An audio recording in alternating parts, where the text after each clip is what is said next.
material results. But then there's also a jnana kanda. Jnana kanda means I do certain kind of meditation or certain kind of mystical process and I get some subtle results, some mental results, like mystic powers or special insights or whatever.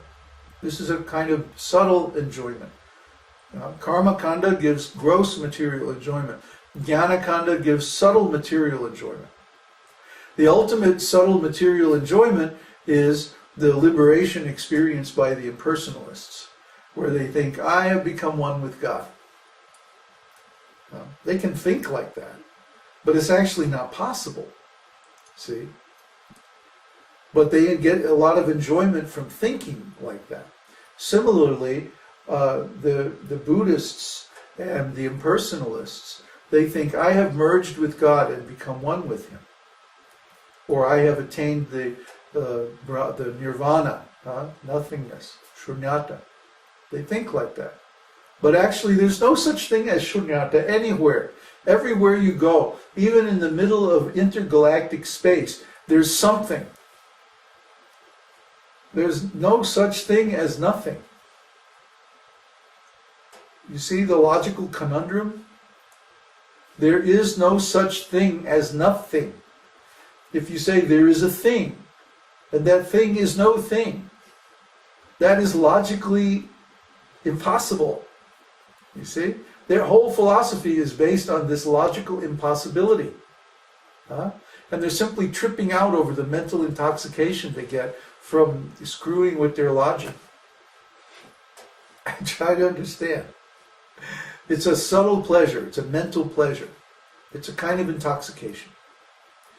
But the devotees, they are actually sober, even though they're experiencing so much bliss and so much spiritual intoxication. The devotees are actually sober because they are saying, okay, God is doing everything.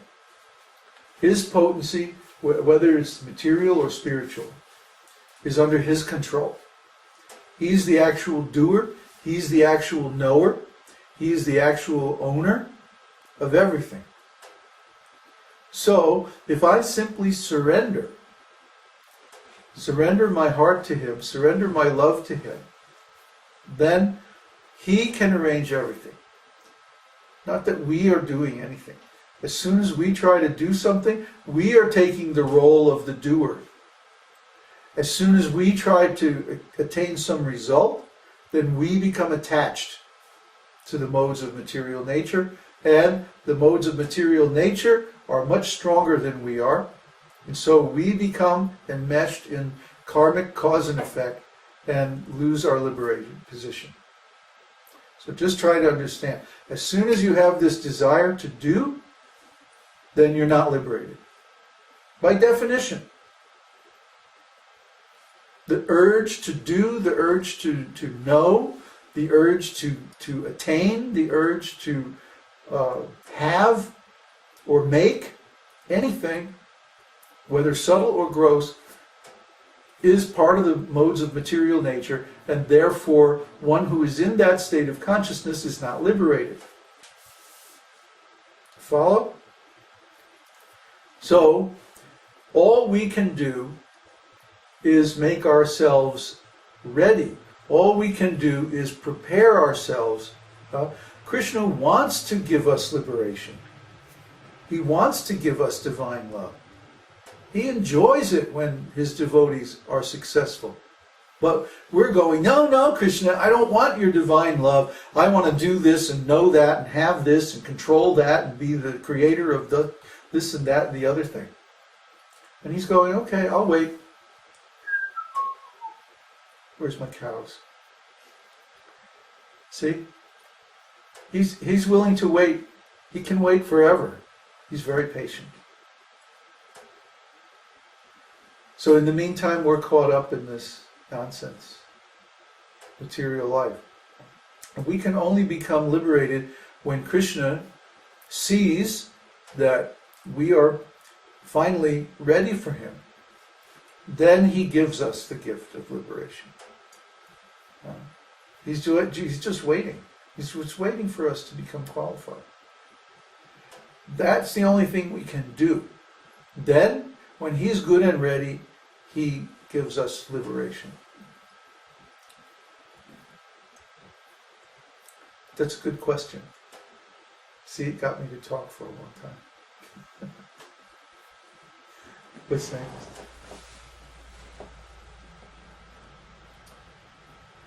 Oh, it's comments mostly.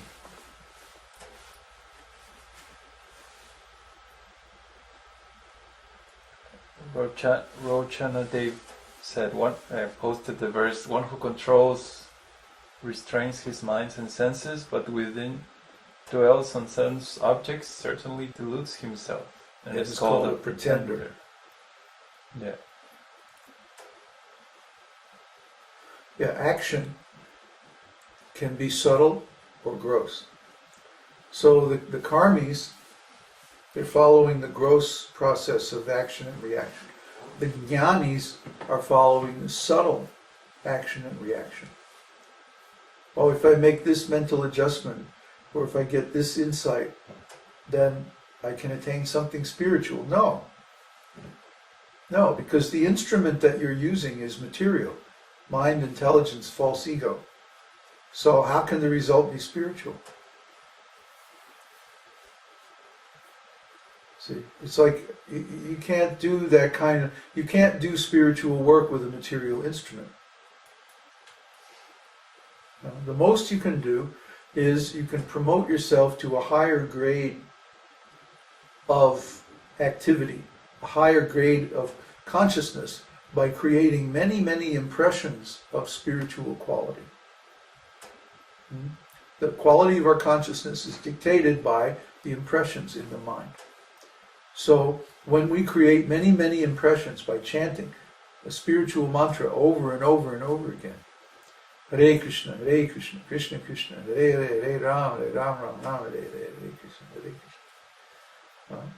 Again and again and again we chant and hear. And by engaging the senses, multiple senses, chanting, hearing, touching the beads, thinking, dancing, thinking of Krishna with love while chanting like that, then many, many, many impressions of spiritual quality enter into the mind and they gradually purify it. And when the mind is completely purified, then Krishna will appear. That's the process.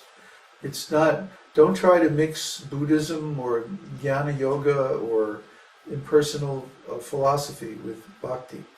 It will lead you astray. Be very careful. That's it. That's it? No more questions? Uh-oh. No discussion about the house? I'm really surprised.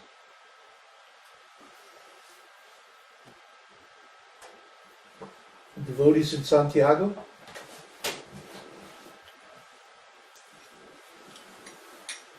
No?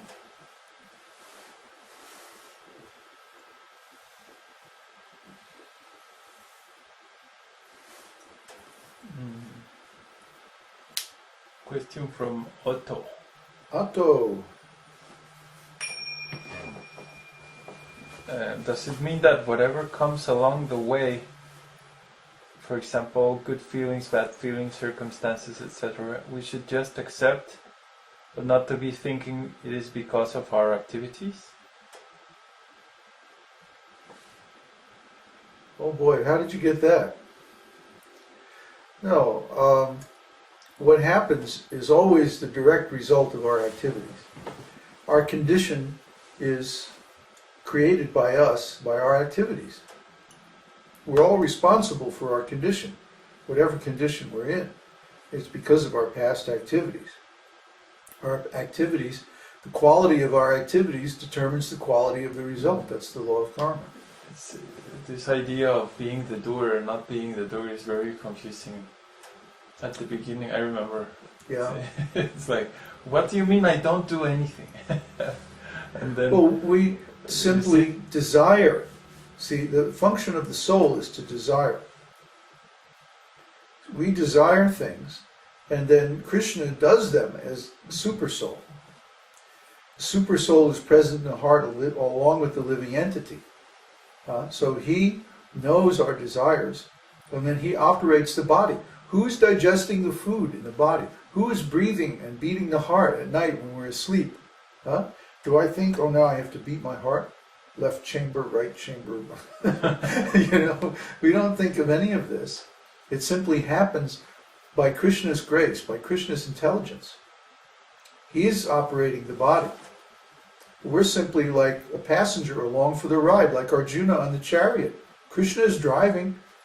Arjuna is just along for the ride. But he's saying, Krishna, take me out in the middle between the two armies so I can see who's gathered here to fight. And Krishna takes him out. Okay. Why? Because Krishna is his friend.